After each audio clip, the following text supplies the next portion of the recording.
Minecraft Legends is the blocky world as you've never seen it before. Indeed, it's technically a different blocky world, one that's being besieged by piglins from deep in the nether.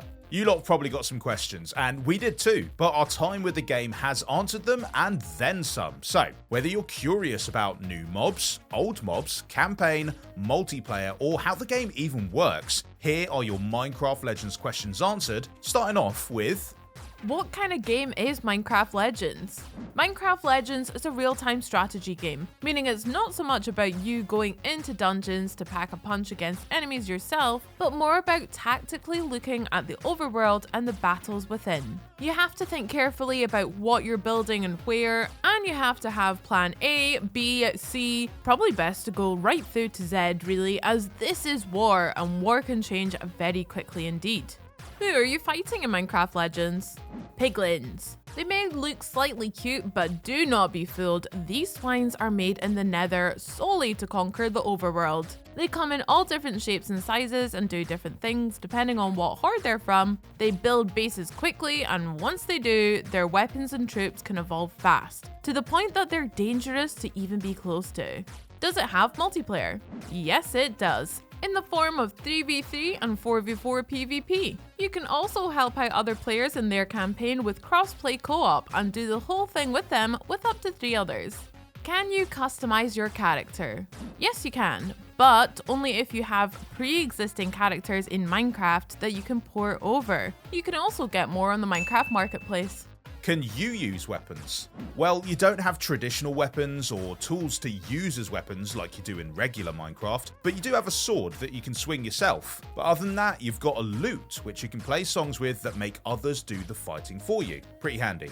Can you use mounts? Yes, you'll actually start with a horse, who is a lovely equine all-rounder when it comes to terrain and can break into a sprint with an L-stick click. There are 3 other mounts that you can swap to, should you find them in the wild. There's a brilliant beetle who can dart across water and can glide. The big beak can glide for even longer and jump higher, while the purple regal tiger is the fastest mount there is on land.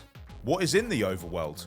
Well, much like regular Minecraft, every single campaign or PvP world is completely procedurally generated, so everybody's map is going to look different. There are different regions and biomes though, which you'll be able to see on the map. Each of them will contain an abundance of a certain resource, so it's a good idea to go scouting to try and get the lay of the land. There are also certain plants that will give you short power-ups. Wheat, for instance, makes you bolt even faster on your horse, and mushrooms make you leap even higher, so watch out for enemies using them to leap over your walls. Which Minecraft mobs can you recruit in this game? Creepers, zombies, and skeletons can all be under your control this time. Creepers are brilliant at, well, blowing things up, so great to rush enemy structures with them. Skeletons are archers and so good at range, but zombies are better foot soldiers as they pack a punch in close quarters. Can you fight with mobs? Yes, you can, but only some of them and in specific ways. If you press X, a rallying cry circle will appear, causing all those around you to follow. This is a good way of rallying troops, but it will also attract any animals around you too. Though only llamas and wolves seem to be the only ones who will actually attack piglins, so they're not much help. Will there be new mobs or allies? Yep, all of the golems, who we'll mention shortly, are new, but there is a new animal in the form of the badger. How do you recruit the mobs? This differs in campaign and PvP. In campaign, you need to help defend their base areas or homesteads when they're attacked, Preston Garvey style, to learn new melodies that spawn them in battle, should you have the resources. In PvP, it's more a case of having the correct resources to get them in via spawners that you can strategically place in most areas. What do the other allies do? You'll have seen by now in this video that yes, there are other allies you can create spawners for, and they're called golems. These little guys come in 4 distinct varieties, but you'll start with the ability to summon the plank golems and cobblestone golems. Plank golems can fire arrows at enemies or structures, so they're great for early ranged attacks where you can't build arrow towers just yet. Cobblestone golems, on the other hand, are little tanks who will serve as your primary unit in melee punching enemy walls and buildings into rubble. Mossy golems don't just look pretty, they're there to spray water on you and your army. Ordinarily, that would just be irritating, but luckily, this water heals you and other allies. Finally, grindstone golems move quick and fast to take out big groups of enemies and stun them by rolling into them. Each of these golems have their own place on the battlefield, so be sure to diversify your army and adapt your strategy with them.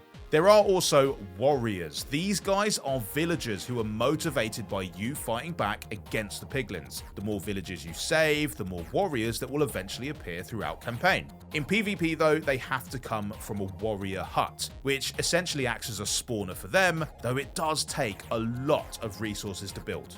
With all of them, the aforementioned X button will rally them all together, but by holding down right trigger, you can command them to focus their energy on certain enemies, areas, or structures. You can even filter who you're commanding by type. Lovely.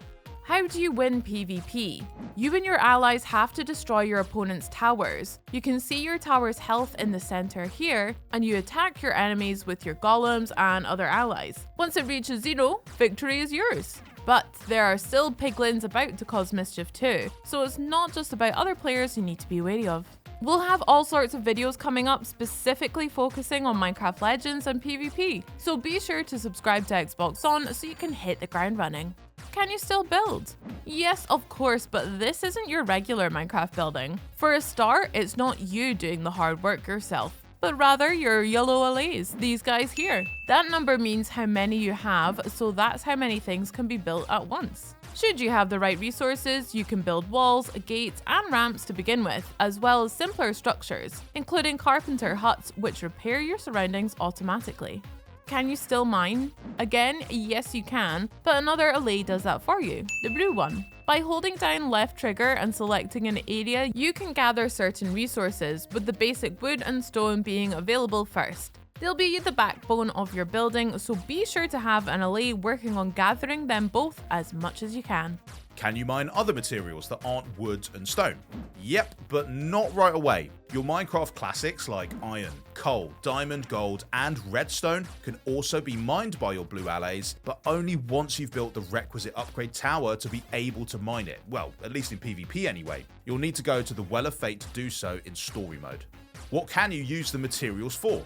Well, just like in regular Minecraft, various constructions need certain ingredients to build them, which is where these other materials come in. Unsurprisingly, wood and stone are your base level components, but anything involving explosives like creeper spawners or kabloomeries, which we'll go through later by the way, will require coal. Iron will be needed for buildings like masonries or certain golem spawners, and redstone and diamond are needed for more advanced structures too. What other materials can you use? There are two more that you can't mine, lapis and prismarine. Lapis is used to build different spawners, but you can only get those from killing piglins or as a nice gift from villagers you save. Prismarine is really important for upgrades, and you can get that by destroying piglin structures. Can you improve defenses on your buildings? Yes, using a masonry. Building one of these near your wooden structures will ensure they gradually evolve from wood to stone, making them way harder to destroy. You can also generally improve defense by building a protector tower. Think of this like a big trophy system from Warzone, as it can destroy any projectiles coming your way. What offense structures can you build? There's arrow towers and scatter towers, both of which fire projectiles, but at differing rates and range. Arrow towers fire slower but can cover more ground. Scatter towers are vice versa. Then there's the redstone launcher, which is way more advanced, difficult to build, and must be piloted manually, but has explosive results. Can you upgrade offensive buildings? Yes, you sure can. Similar to how the masonry and carpenter's hut works, there are specific structures which improve performance of offense too. The kaboomery, for instance, gives your launchers and towers an explosive upgrade. The battle drum improves their firing speed, and spyglass overlooks help improve their range massively. Can you build anywhere? No, as long as the blue building hologram appears, then you should have no issue, but sometimes red may appear. This may be because you don't have enough materials or because the surface is covered in netherrack, the red stuff that contaminates the ground near piglins. Will there be boss battles? Well, we didn't encounter any on our short time with the campaign, but you know what? We're sure the piglins will have some monstrosities cooking. When does Minecraft Legends come out? Ready your defenses because Minecraft Legends is coming on the 18th of April and will appear on Xbox and PC Game Pass on day 1. Have you guys pre-installed it and will we be seeing you in the overworld? Let us know in the comments below, and for more Minecraft Legends, be sure to subscribe. Bye!